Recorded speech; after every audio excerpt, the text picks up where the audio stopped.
Hello everyone, welcome to all of you. So in last lecture we are discussing about diversity in the living world. So let's move on to the another lecture of this chapter. First one, I want you to look at this chart. We have already discussed about non-defining properties, and it is growth and reproduction. Now we'll look about defining properties of living organism, and it is metabolism, self-consciousness, ability to self-replicate and self-organize. Later on we will see this example also, example of anabolism and catabolism. See, metabolism, here I have already mentioned, it is defining properties of living organism. So as we all know that we all living organisms are made up of chemicals. These chemicals may be small, large, belonging to one another, and they have a various size, various function also.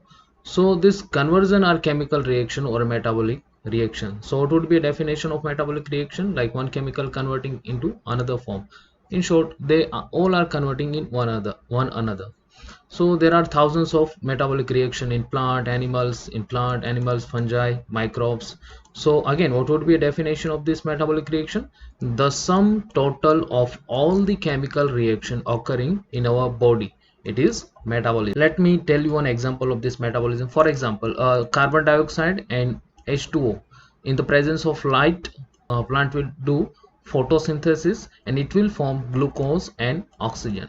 So this reaction in which, so this reaction, something it is forming, that's the reason this reaction it is anabolic reaction.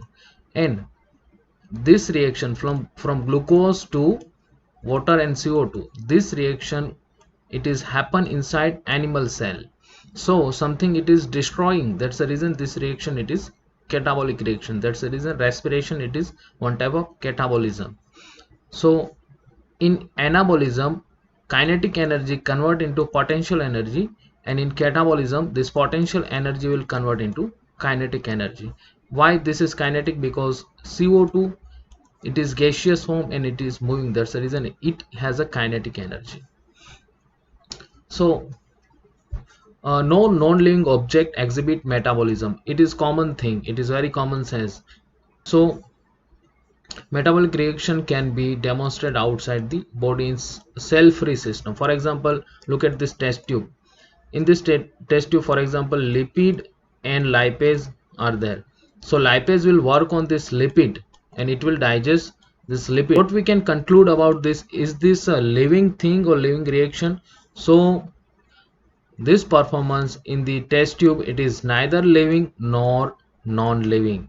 But isolated metabolic reaction in vitro, for example in this test tube, are not living things but surely living reaction. We cannot say it is living thing, but we can say yes, it is living reaction. So that's the reason we can say that metabolism is a defining feature of all living organism without exception. I repeat, metabolism, it is defining feature of all living organism without exception. So on the basis of this two concept, what question may be asked to you in your exam? Does isolated metabolic reaction in vitro, or what question is asking to you, in vitro it is living thing? Then answer will be no. But if question will be asking to you, does isolated metabolic reaction in vitro it is living reaction, then answer will be yes, it is living reaction but not living thing. All right, so now let's move on to the another defining property. It is ability to sense.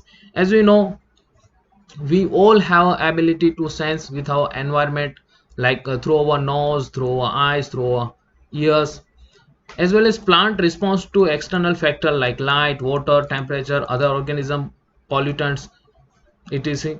So all the organism from the prokaryotes to eukaryotes, from the lower to higher, all the organism have ability to respond to environmental cues.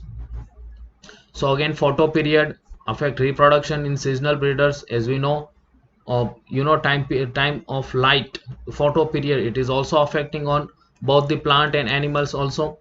So there are some seasonal breeder, we will later on discuss about it.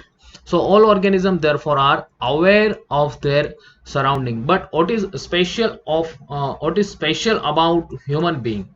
Human being is the only organism who is aware of himself. For example, we are aware about what to eat, what to drink, but see, this plastic eating cow, they are not aware about, self. They are not self conscious. There is minor difference between consciousness and self consciousness. Actually, they are not self conscious about what to eat, what to drink. Only human being is the only organism who is aware to himself, or who is self conscious. So when it comes to human being, it is called the more difficult to define the living state. Why? See, what about coma patient? Actually, coma patient does not have any ability to sense. So the patient is otherwise brain dead. So the patient has no self consciousness. So in such condition, or in such person, are we able to call him or her as a living organism? So on the basis of this concept, what question may be asked to you: if metabolism is considered as a parameter to define living organism, will coma patient to be defined as a living organism? Then answer will be yes, because answer is question is asking to you about metabolism, because there are so many metabolism going on inside coma patient too. So if self consciousness, but second question is asking you if self consciousness is considered as a parameter to define living organism, will coma patient be defined as a living organism? Then answer will be no, because coma patient, they are not self conscious, means they don't have a ability to self ability to sense. Let's move on to the another concept, organization. Actually, this all organelle, let's say this is mitochondria, this is lysosome, so this is centriole, these all organelles are reacting with each other, but actually the reaction, it is not taking place between two organelles, but actually reaction, it is taking place by the component of these two organelle. So what we can conclude, actually organization of this organelle must be there, so through which we can get the structure of cell, and by the accumulation of cell we will get tissue, and tissue will form organ. So organization must be there. So what would be a standard definition of living organism? Therefore, we can say that living organisms are self-replicating, evolving, and self-regulating interactive systems capable of responding to external stimuli. This is standard definition of living organism. So biology, it is the story of life on earth. Biology is the story of evolution of living organism. See how organisms are evolving themselves. So biology, it is the story of life, story of evolution. All the living organisms, present, past and future, are linked to one another by sharing of a common genetic material, but to varying degrees. See, we all are sharing one common ancestor, like this eukaryotes came from the prokaryotes, and we all higher animals actually came from this eukaryotes. So we all are sharing common ancestor. So now I hope you are aware about that caste, it is very far away from this concept. So I hope this video may be helpful to you. If you like this video, so kindly subscribe this channel for upcoming new videos and share with respected person. Thank you very much.